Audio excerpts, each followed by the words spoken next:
Friends ఎలా ఉన్నారు అందరూ? మేమైతే చాలా బాగున్నాము. సో, అందరికీ తొలి ఏకాదశి శుభాకాంక్షలు. మేమైతే మార్నింగ్ లేచి పూజ ఇలా చేసుకున్నాము. ఇల్లంతా క్లీన్ చేసుకొని, ఆ తర్వాత పూజ మంచిగా మాకైతే ఇలా అయిపోయింది. సో, మీరందరూ పూజ మంచిగా చేసుకున్నారు, చేసుకుంటారని అనుకుంటున్నాను. సో, ఇంకా ఇలా ఇంటి ఇంటి దగ్గర పూజ అయిపోయిన తర్వాత ఇంకా గుడికైతే బయలుదేరాము మేము. ఈ గుడి వచ్చేసి చూసారా, లోపల స్వామివారిని కూడా వీడియో తీశాను. ఈ గుడి వచ్చేసి వేణుగోపాల స్వామి గుడి. ఇంకా దర్శనం అయిపోయిన తర్వాత గుడి పక్కన ఇట్లాగా పెద్ద విష్ణుమూర్తి విగ్రహం అయితే ఉంది. అసలు చూస్తే ఎంత బాగుందో కదా. ఇంకా అక్కడ మా అబ్బాయి అట్లా మంచిగా నమస్కారం చేసుకుంటున్నాడు. ఇంకా గుంజీలు తీయమంటే కొన్ని గుంజీలు తీశాడు.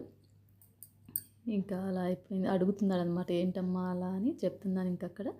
ఇంకా గుంజీలు తీసిన తర్వాత ఇంకా ప్రదక్షిణ చేసుకొని ఆ తర్వాత ఇట్లా బయటికి రాగానే అప్పుడే ఊరేగింపుకి స్వామివారిని రెడీ చేస్తున్నారు అన్నట్టు. కొబ్బరికాయ అలా కొడుతున్నారు. చూడ్డానికి చాలా బాగా అనిపించింది. ప్లీజ్ సబ్స్క్రైబ్ చేయండి, లైక్ చేయండి.